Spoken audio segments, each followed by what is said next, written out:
Quiero saludar a todos los hermanos que están conectados de internet para compartir la palabra de Dios, y vamos a estar hablando del libro de Josué, llegando al final en el capítulo 23. Y estamos viendo el discurso final del líder Josué a su pueblo.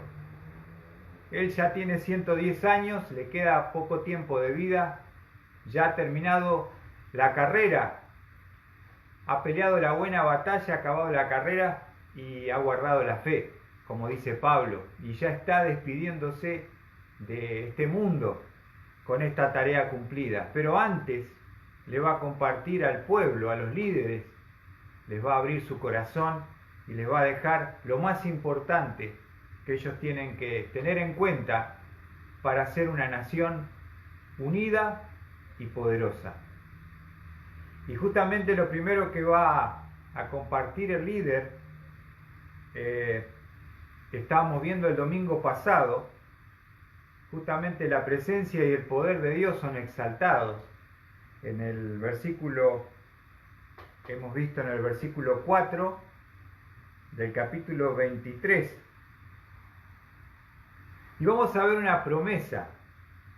En esta noche vamos a ver la promesa de la palabra de Dios y una promesa futura para Israel. Dijimos que Dios permitía que algunas naciones no hubiesen sido expulsadas, y para que Israel pudiera mostrar su fidelidad a Dios, si habrían de obedecerle o no, pero también provocar humildad, porque si ellos no se acercaban a Dios, no le buscaban, esas mismas naciones iban a ser como un aguijón, como una espina en el ojo o en el costado. Pero vamos a ver en el versículo 5 la promesa futura para Israel. Observen lo que dice Josué: y el Señor vuestro Dios las echará de delante de vosotros y la expulsará de vuestra presencia, y vosotros poseeréis su tierra, tal como el Señor vuestro Dios os ha prometido. Aquí hay una promesa dada por Josué en el nombre de Dios de una futura conquista total de la tierra. Dice: el Señor vuestro Dios las echará de delante de vosotros y las expulsará de vuestra presencia, y vosotros poseeréis su tierra, tal como el Señor vuestro Dios os ha prometido. Una promesa futura de la posesión total de la tierra. Y en el momento que Josué está hablando, todavía quedan algunos pueblos, algunos enemigos que hay que expulsar. Pero hay una futura promesa de que Dios lo hará. Ahora, un poquito deteniéndome en este punto, queridos hermanos, a veces vemos la actual Israel que está en conflicto, que tiene sus enemigos que los están rodeando a Israel.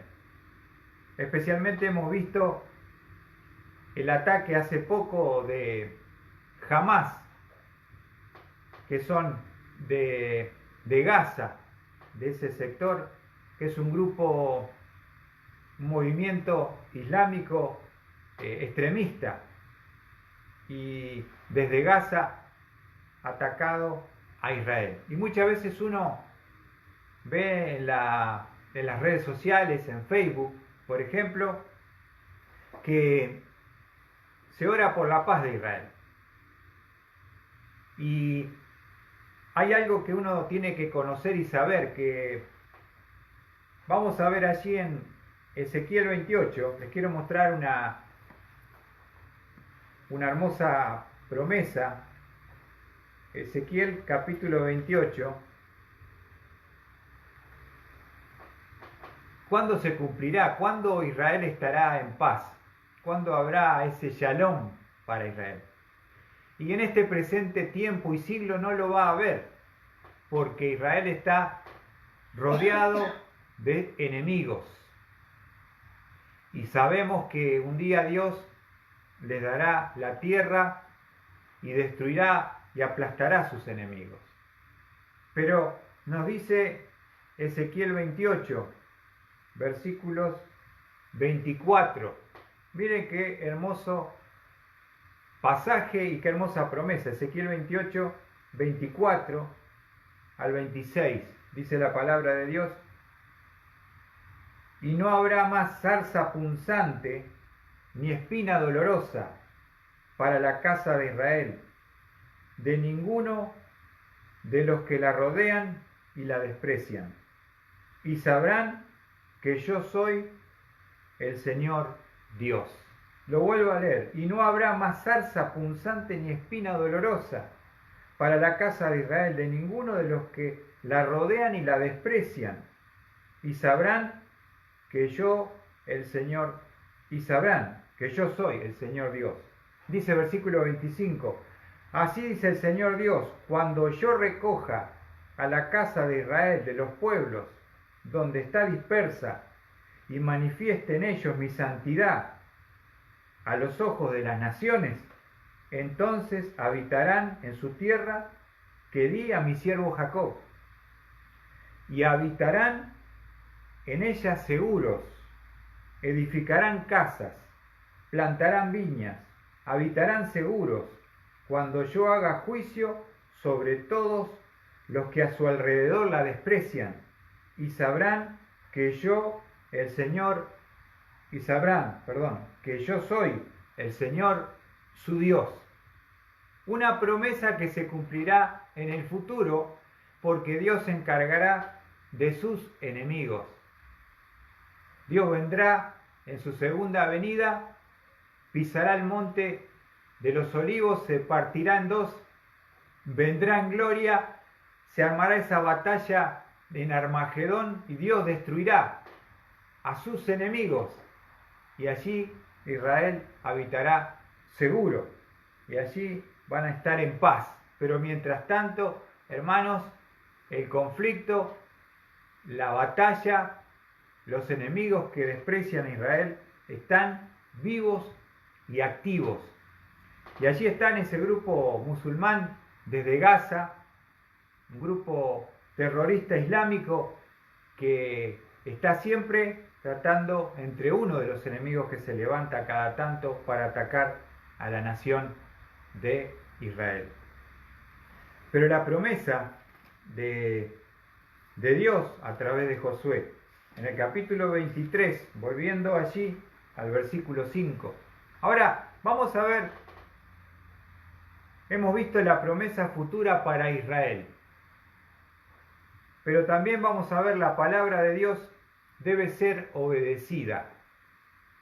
Si uno quiere tener éxito personal, éxito familiar, éxito congregacional, tenemos que poner a la palabra de Dios como algo prioritario en nuestra vida y ser obedientes a la palabra de Dios. Nos dice allí Josué capítulo 23, versículo 6, dice: esforzaos pues en guardar y en hacer todo lo que está escrito en el libro de la ley de Moisés, para que no os apartéis de ella ni a derecha ni a izquierda. Ahora, lo primero que dice Josué, que debemos esforzarnos en guardar y en hacer todo lo que está escrito. Esfuérzate en la obediencia. Esfuérzate en la obediencia, le dice Josué al pueblo, porque allí está la base de la victoria para vuestra vida. Nada iban a conseguir, nada iban a lograr de todo lo que habían conseguido si ellos desechaban la palabra, si ellos dejaban la palabra, si ellos estaban dejando de lado la palabra de Dios en su vida. Como Dios le dijo a Josué, recordando cuando él comenzó su ministerio, recordemos allí en Josué capítulo 1, cuando él tenía que levantarse como líder de la nación. Dios le pidió lo mismo a Josué. Josué capítulo 1 versículo 6. Sé fuerte y valiente, porque tú darás a este pueblo posesión de la tierra que juré a sus padres que le daría. Solamente sé fuerte y muy valiente. Cuídate de cumplir toda la ley de Moisés, mi siervo, toda la ley que Moisés, mi siervo, te mandó. No te desvíes a ella, ni a la derecha ni a la izquierda, para que tengas éxito donde quiera que vayas. ¿Cómo pudo él obtener ese éxito como líder, sucesor de Moisés? Cumpliendo lo que Dios le pidió. Fuerte y valiente en cumplir toda la ley que Moisés, mi siervo, te mandó. Él era un hombre de éxito que había llegado al final de sus días cumpliendo el propósito de Dios como líder, dándole posesión al pueblo de Dios. Él es el líder que se está despidiendo con todos los honores, porque él en su propia vida experimentó que la palabra de Dios fue la clave para tener una vida de éxito. Si uno quiere ser exitoso en la vida, bíblicamente tiene directa relación con la palabra de Dios, con la obediencia a la palabra de Dios. Y después dice, para que no os apartéis de ella ni a la derecha ni a la izquierda. No dejar que nuestro corazón perverso, el mundo perverso y Satanás, el perverso, nos hagan desviar de la obediencia a la palabra de Dios. Tenemos la perversa carne, el perverso sistema y el perverso ser, Satanás. Los tres nos van a tratar de desviar de la obediencia a la palabra de Dios. Por eso, mis queridos hermanos, si nosotros queremos tener verdadero éxito, tiene directa relación con qué importancia o prioridad le damos a la palabra en la obediencia, y allí radica el éxito para nuestras vidas. Ahora, cuando uno toma en serio la palabra, cuando uno dice, quiero obedecerla, quiero llevarla a cabo en mi vida. Observen, en el versículo 7, vamos a encontrar la prohibición, que también está en la palabra. Dice la palabra de Dios, el versículo 7, primero habla de la obediencia, de no desviarnos, dice, a fin de que no os juntéis con estas naciones, los que quedan entre vosotros, no mencionéis el nombre de sus dioses, ni hagáis a nadie jurar por ellos, ni les sirváis, ni os inclinéis ante ellos.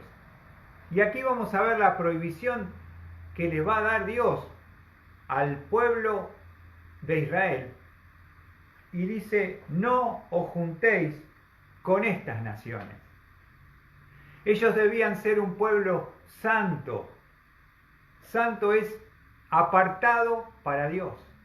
No es que uno anda con una aureola, sino que uno no quiere ser como el mundo es. No tiene el mismo pensamiento, no tiene las mismas prácticas que el mundo. No hablamos de la misma manera, no pensamos igual. Y eso es algo que la palabra de Dios nos desafía a cada uno de nosotros, a no tomar el molde de este mundo. Como dice Romanos 12:2, no os adaptéis a este mundo. No seguir la corriente que te arrastra poderosa del mundo. Hermano, por eso Dios nos desafía y nos prohíbe en ese momento y también en este a no juntarnos con estas naciones. Cuando hablamos de juntarnos, no estamos hablando de no tener un contacto, de saludar, de tener una, por decir así, tener conocidos o amigos en un nivel, ¿se entiende? Pero no compartir los mismos prácticas pecaminosas que la palabra de Dios prohíbe. Cuando habla de no juntéis, está hablando de no formar matrimonios, de no estar casándose con estos pueblos paganos que son enemigos de Israel. Observen lo que dice en el versículo 12. Porque si os volvéis y os unís al resto de estos pueblos que permanecen entre vosotros y contraéis matrimonio con ellos y os juntáis con ellos y ellos con vosotros, ciertamente sabed que el Señor vuestro Dios no continuará expulsando estas naciones de delante de vosotros, sino que serán como lazo, trampa para vosotros, como azote en vuestros costados, como espinas en vuestros ojos, hasta que perezcáis de la buena tierra que el Señor vuestro Dios os ha dado. La prohibición de la palabra para los hebreos israelitas es: no te juntes, no te unas, no contraigas matrimonio con ellos. ¿Por qué? Porque eso está prohibido por la palabra de Dios. Eso era lo que ellos debían preservarse. Debían mantenerse unidos en pareja y matrimonio con los hebreos, unos con otros. O si no, algún gentil que se convirtiese de las demás naciones al Dios de Israel, entonces sí. ¿Se acuerdan? Como Rahab, que era de Jericó y se convirtió al Dios de Israel. Creyó, confió y se casó con un israelita. Entonces, algo que Dios prohibió y prohíbe para la iglesia hoy, de la misma manera, a no juntarse con el mundo, no casarse con esas personas que no tienen a Dios, que no tienen la misma fe, los mismos principios, porque estamos hablando de algo que está prohibido por Dios, porque va a terminar destruyendo nuestra vida, nuestro testimonio, y vamos a terminar sufriendo las consecuencias de la desobediencia. Ahora, fíjense un pasaje en Éxodo, quiero compartir Éxodo 34.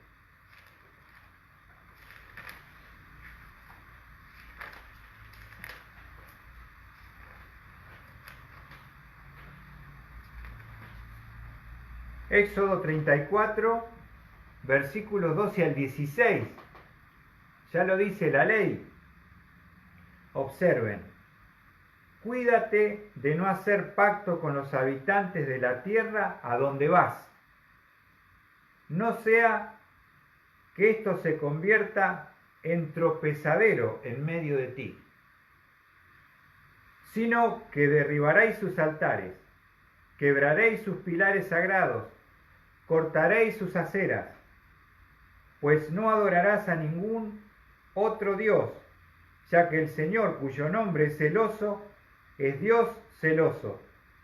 No sea que hagas pacto con los habitantes de aquella tierra, y cuando se prostituyan con sus dioses y les ofrezcan sacrificios, alguien te invite y comas de su sacrificio, y tomes a sus hijos para tus hijas, y ellos se prostituyan con sus dioses, y hagan que también sus hijos se prostituyan con los dioses de ellos, de ellas. Observen, la palabra de Dios siempre está prohibiendo. Ahora, ¿por qué prohíbe Dios? Porque quiere preservar la pureza de su pueblo y porque quiere protegernos de la caída y la destrucción.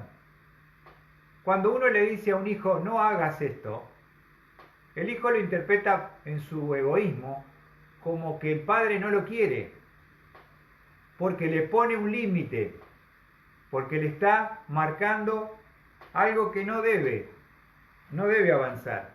Pero uno lo hace porque lo ama y lo hace por su bien. Y como siempre digo, hermanos, hoy en día la iglesia en general está tan mundanalizada que ya no se ve mal formar un matrimonio con un incrédulo. Pero es algo que Dios le prohibió a Israel, pero también Dios le prohíbe a la iglesia. Vamos a 2 de Corintios, capítulo 6. La misma prohibición que Dios le puso a Israel de no casarse, no juntarse con una persona mundana, con una persona enemiga de los pueblos que quedaban, es lo mismo que Dios nos pide a nosotros, la iglesia, en 2 de Corintios, capítulo 6, versículo 14. Y vamos a desarrollar un poquito, con la ayuda de nuestro Dios, en esta noche, este pasaje, para que nos quede claro por qué Dios prohíbe. Porque Dios protege a sus hijos. Y nadie quiere que un hijo vaya rumbo al fracaso y a la destrucción, sino ¿dónde estaría nuestro amor? Y lo primero que dice Pablo en 2 de Corintios 6:14 nos dice: no estéis unidos en yugo desigual con los incrédulos. Lo primero que vemos en una relación de un creyente con un incrédulo es que es un yugo desigual. ¿Y qué quiere decir esto de el yugo desigual? Les quiero mostrar que en Deuteronomio capítulo 22 es impresionante, porque siempre que estudiamos el Nuevo Testamento tenemos que ir al Antiguo para entenderlo y conocerlo. Vamos a buscar allí en Deuteronomio capítulo 22, versículo 10. Vamos a ver por qué no es bueno aliarse, unirse un creyente con un incrédulo. Vamos a ver un ejemplo animal. ¿Quieren ver un ejemplo animal? Ya la ley contemplaba, observen, Deuteronomio 22, versículo 10. Dice así la palabra de Dios, una prohibición animal. No ararás con buey y asno juntos. Lo vuelvo a leer. No ararás con buey y asno juntos. No podías hacer tirar del arado a un buey, unirlo con un yugo por el pescuezo con un asno. ¿Se dan cuenta? No podía ser, porque no sirve para el trabajo. Son distintas especies, distintos tamaños, y tiran de una forma distinta. Si uno quería hacer un desastre y un zafarrancho, ponía dos animales de distinta especie y iban a agarrar el campo para cualquier lado. Uno iba a tirar para allá, el asno, el burro se iba a parar, se iba a empacar, el buey lo iba a arrastrar, uno va para allá, el otro va para allá. Es un ejemplo animal. No se puede hacer tirar a un buey con un asno o con un burro. Era prohibido por la ley. Esto es yugo desigual.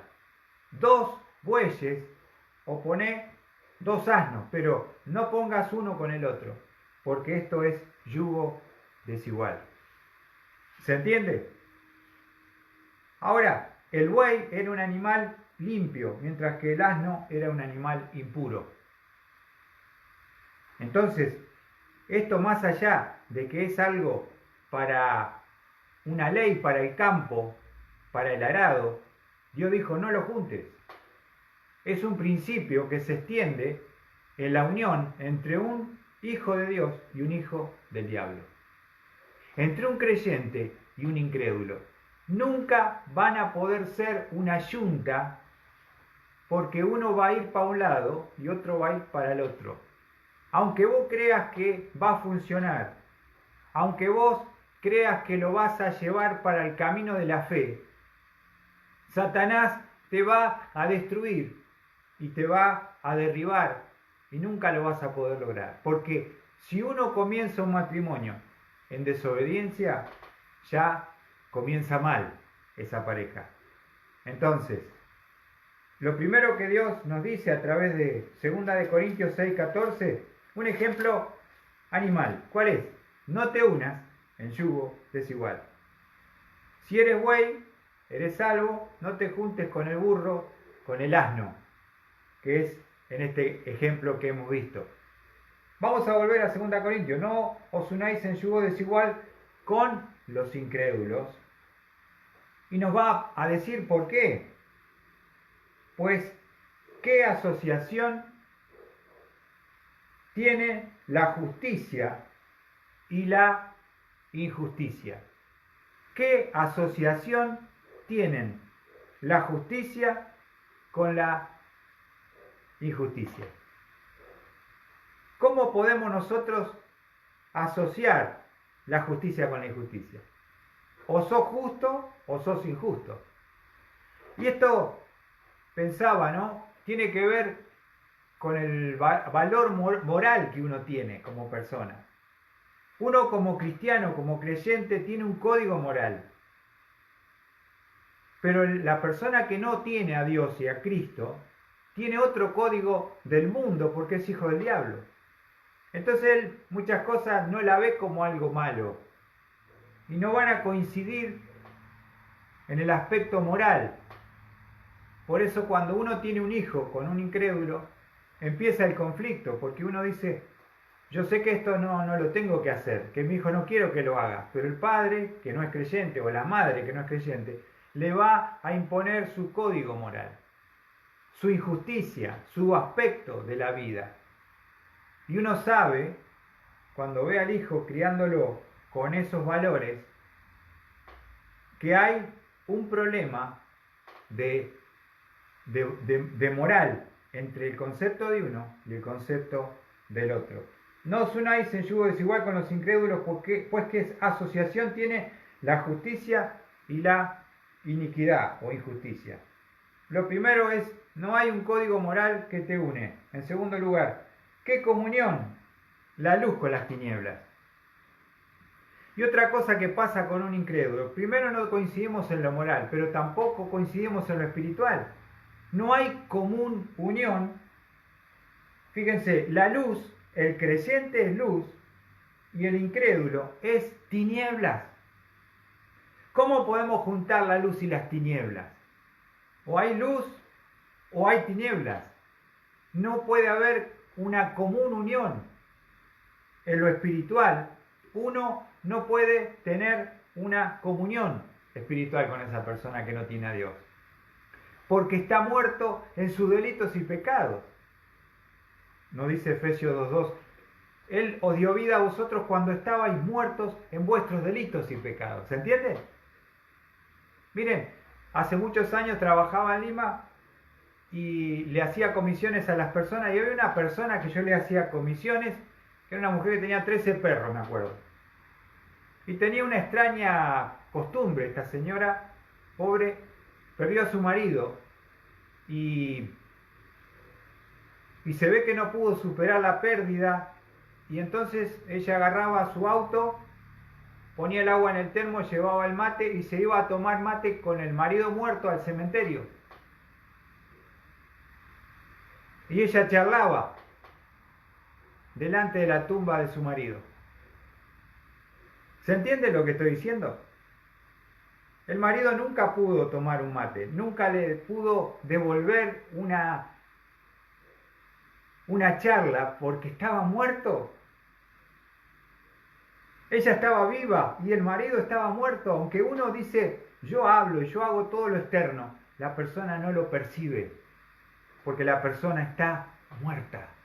No se puede tener común unión con un muerto.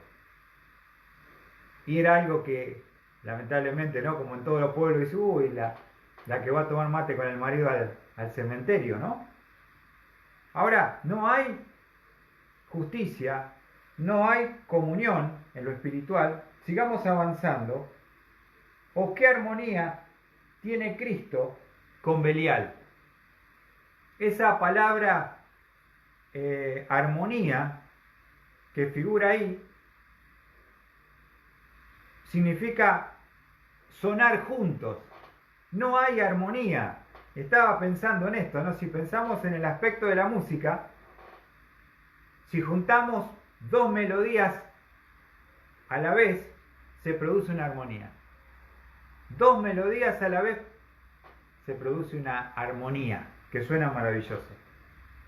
Pero ¿puede haber armonía entre Cristo y Belial? Imposible.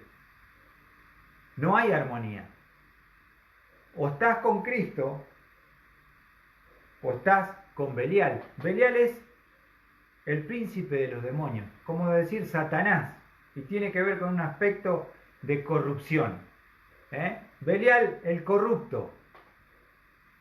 Cristo es el Dios eterno y Belial es Satanás, el corrupto que está condenado al infierno.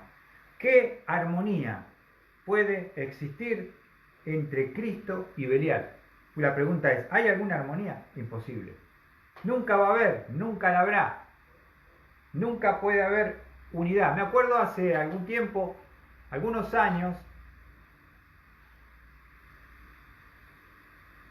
mi esposa pudo viajar, la invitaron a un retiro en Brasil. Y era una conferencia, ¿no? Y me acuerdo que ella, cuando volvió de Brasil, me contó una historia que me impactó, de una mujer que llevaba el Evangelio en muchos lugares, una mujer de Dios poderosa, y ella contaba que fueron a un pueblo y había un único salón para poder hacer reuniones y para poder hablar de Cristo. El único salón que había, uno solo en el pueblo. Y resulta que ella fue para pedir, alquilar el lugar para hacer las reuniones. Pero le dijo, mirá, hay un problema. Este salón lo usan los Umbanda. Si vos no tenés problema, vienen los Umbanda, hacen su culto y después lo limpian y vienen ustedes y hacen la reunión. Tremendo, ¿no? Entonces, ¿qué hacía? Terminaba el culto Umbanda, venían los creyentes, venía la señora, limpiaban toda la inmundicia, todos los sacrificios, todo lo que habían dejado y hacían la reunión cristiana y predicaban a Cristo. Esto pasó por algún tiempo, pero el poder de Dios es superior. Llegó un punto que los Umbanda no vinieron más y dejaron el salón y siguió el grupo de creyentes. Pero no se podían juntar en los cultos, ¿no? ¿Cómo vas a estar con un Umbanda? ¿Cómo vas a estar con un creyente? ¿Qué armonía tienen? Ninguna. Sigamos. Dice, versículo 16, ¿qué acuerdo tiene el templo de Dios con los ídolos? Y acá está hablando de acuerdo. Este acuerdo tiene que ver con un acuerdo de la mente, estar de acuerdo en el pensamiento. Estar de acuerdo en el pensamiento. ¿Qué acuerdo en el pensamiento puede existir entre el templo de Dios y los ídolos? Lo que hablaba recién. O sos iglesia o sos culto Umbanda. No puede haber ninguna unidad en la mente. Como dice Amós 3:3, aquellos que anotan, ¿andarán dos juntos si no estuvieran de acuerdo?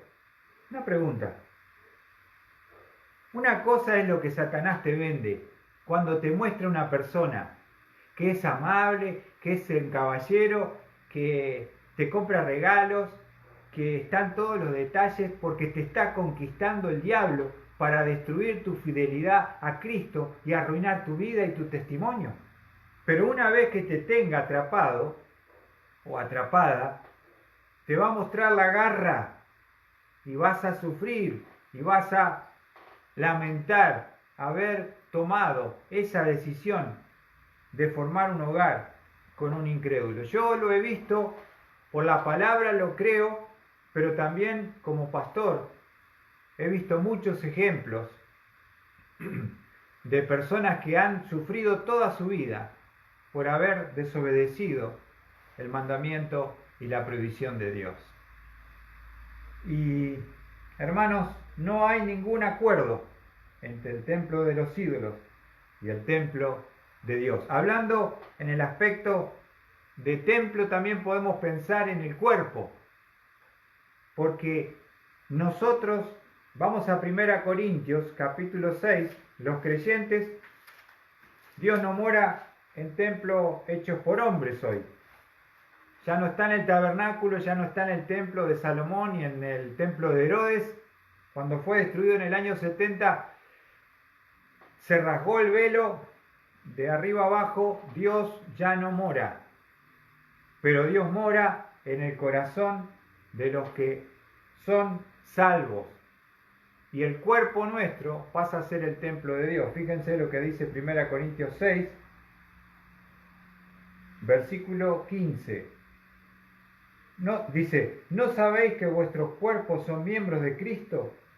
¿Tomaré acaso los miembros de Cristo y los haré miembros de una ramera? De ningún modo. ¿O no sabéis que el que se une a una ramera es un cuerpo con ella? Porque él dice, los dos vendrán a ser una sola carne.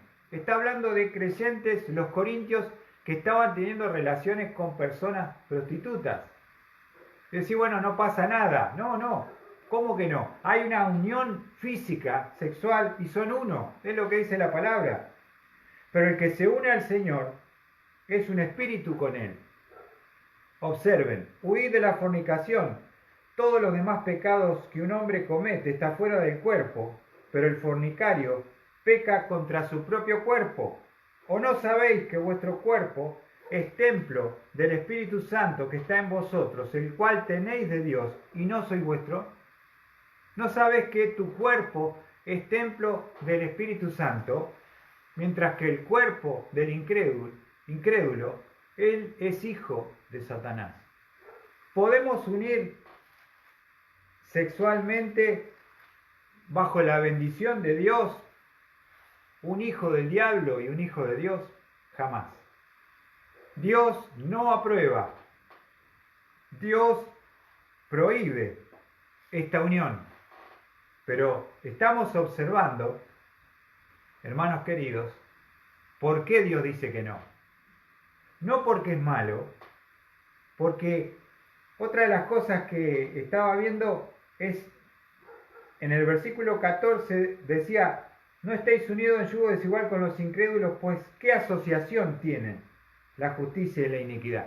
Esa palabra asociación nos habla de justamente un compañerismo, una amistad. Y no hay esa amistad y ese compañerismo con una persona que no es de Cristo. Porque una de las cosas de la pareja, cuando formamos una pareja, por supuesto está en la parte intelectual, qué pensamos, qué tenemos en común, qué pensamos en cuanto a los proyectos, pero también una de las cosas hermosas de la pareja que Dios ha creado es el compañerismo. Es que tu pareja es tu amigo, es tu amiga, es con quien vos podés abrir tu corazón sin que te juzgue y contarle lo que te está pasando. Cuando Dios creó al hombre, en el Génesis, hay algo que Dios dijo que no era bueno para el hombre. Dios dijo, no es bueno que el hombre esté solo. Le haré ayuda idónea para él. Una compañera, justamente para que te acompañe y poder quitar esa soledad que uno tiene en el corazón y quiere tener a alguien al lado. Compañerismo. No hay compañerismo con un incrédulo. No hay servicio con un burro, no puede tirar un buey. En el área de lo moral no hay coincidencia. no hay amistad. Y en lo sexual tampoco hay unión bajo la bendición de Dios. Entonces, terminando allí con 2 de Corintios, capítulo 6, versículo 16, ya lo hemos visto, ¿qué acuerdo tiene el templo de Dios con los ídolos? Porque nosotros somos el templo del Dios vivo, como Dios dijo, habitaré en ellos y andaré entre ellos, y seré su Dios, y ellos serán mi pueblo. Observen, por tanto, salid de en medio de ellos, y apartaos, dice el Señor, y no toquéis lo inmundo, y yo os recibiré. Y yo seré para vosotros padre, y vosotros seréis para mí hijos e hijas, dice el Señor Todopoderoso. ¿Qué dice Dios? Salid de en medio. No toquéis lo inmundo. Fíjense cómo lo ve Dios. Porque son hijos del diablo. Porque están en las tinieblas. Porque son el templo de Satanás. Porque verdaderamente son la injusticia personificada y están muertos espiritualmente. Entonces la pregunta es, ¿cómo podría funcionar una pareja con tanta diferencia? Imposible. No hay bendición. Y termino con un hombre sabio, el más sabio de la tierra, Salomón. Vamos a Primera de Reyes, capítulo 11. Ahora, un hombre sabio que le dijo a Dios, dame sabiduría, y justamente dice que no hubo otro hombre en la tierra que tuvo tanta sabiduría como Salomón.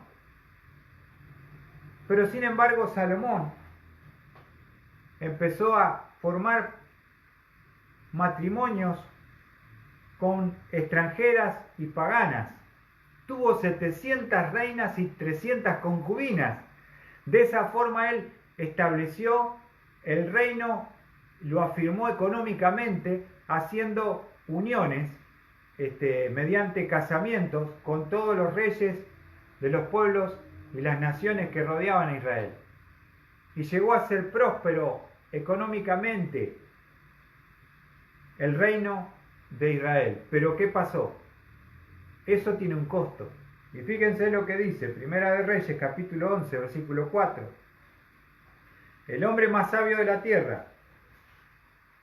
Pues sucedió que cuando Salomón era ya viejo, sus mujeres desviaron su corazón tras otros dioses, y su corazón no estuvo dedicado por entero al Señor su Dios, como había estado el corazón de David su padre. Las mujeres con sus dioses, porque vienen en un paquete, esto quiero que entendamos, no viene solo el envase, viene con un paquete y un contenido.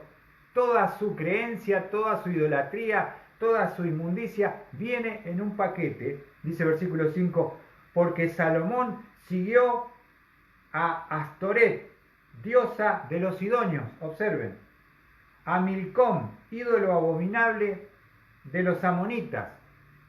Salomón hizo lo malo a los ojos del Señor y no siguió plenamente al Señor, como lo había seguido su padre David. Entonces Salomón edificó un lugar alto a Quemos, ídolo abominable de Moab, en el monte que está frente a Jerusalén, y a Moloc, ídolo abominable de los hijos de Amón. Tremendo.